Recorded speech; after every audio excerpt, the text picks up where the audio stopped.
যে ফজিলতের কারণটা হচ্ছে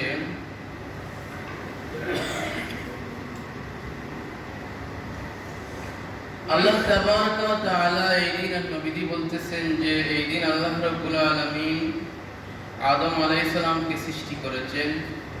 আদম আলাইহিস সালামকে জান্নাতে দান করেছিলেন। আদম আলাইহিস সালামকে এই দিন দুনিয়াতে আসছেন।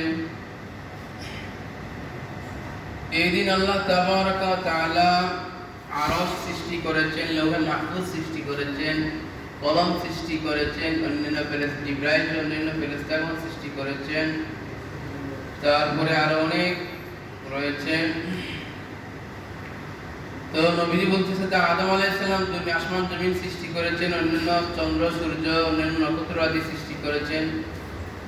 তো আদম আলাইহিস সালাম দুনিয়াতে আসছেন। এই দিন আল্লাহ তাবারক ওয়া তাআলা ইদ্রিস আলাইহিস সালাম আসমানে উড্ডয়ন হয়ে জান্নাতে প্রবেশ করেছেন। তো ইদ্রিস আলাইহিস সালাম আদম আলাইহিস সালাম নূহ আলাইহিস সালামের পর আদম আলাইহিস সালামের পরের নবী। তো তখন ইদ্রিস আলাইহিস সালাম কামনা করলেন যে উনি জান্নাত দেখবেন। ফেরেশতাদের সাথে আকাশে গেছেন। মালায়েকা তথা আজরাইল ফেরেশতার সাথে দেখা হয়েছে। আজরাইল ফেরেশতার সাথে কথা হয়েছে যে কিভাবে জান কবজ করুন, আমারে দেখান। তো দেখাই দিলেন আল্লাহর হুকুমে। তারপরে ইদ্রিস আলাইহিস সালাম জান্নাত দেখতে চাইলেন, জান্নাতে প্রবেশ করলেন।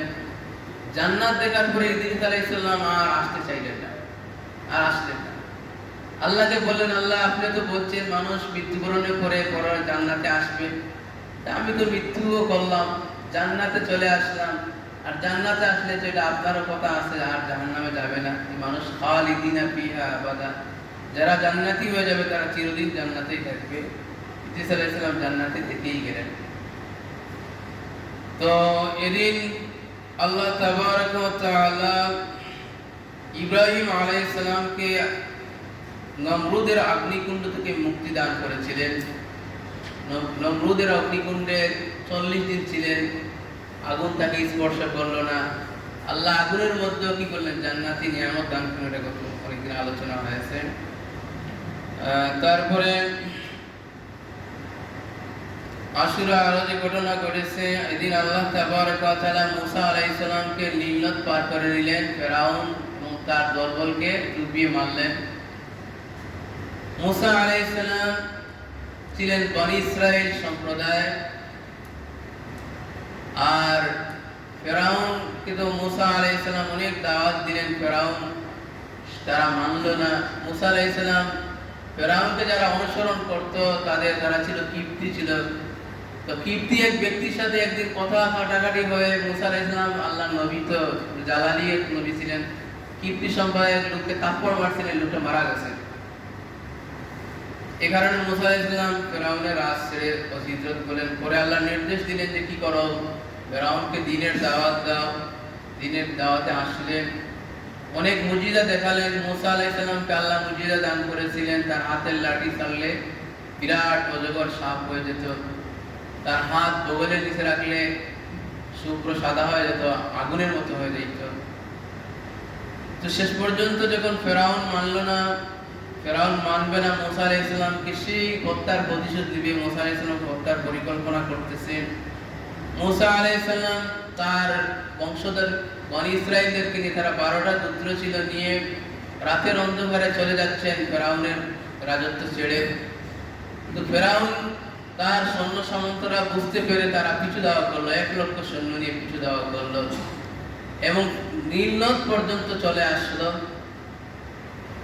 তারপরে মুসা আলাইহিস সালাম নীল নদের কাছে দাঁড়িয়ে আল্লাহর নির্দেশে মুসা আলাইহিস সালাম কি করলেন? তার হাতের লাঠি দিয়ে নীল নদে আঘাত করলেন। 12টা রাস্তা হয়ে গেল। মুসা আলাইহিস সালাম তার 12টা দলকে নিয়ে পার হয়ে গেলেন।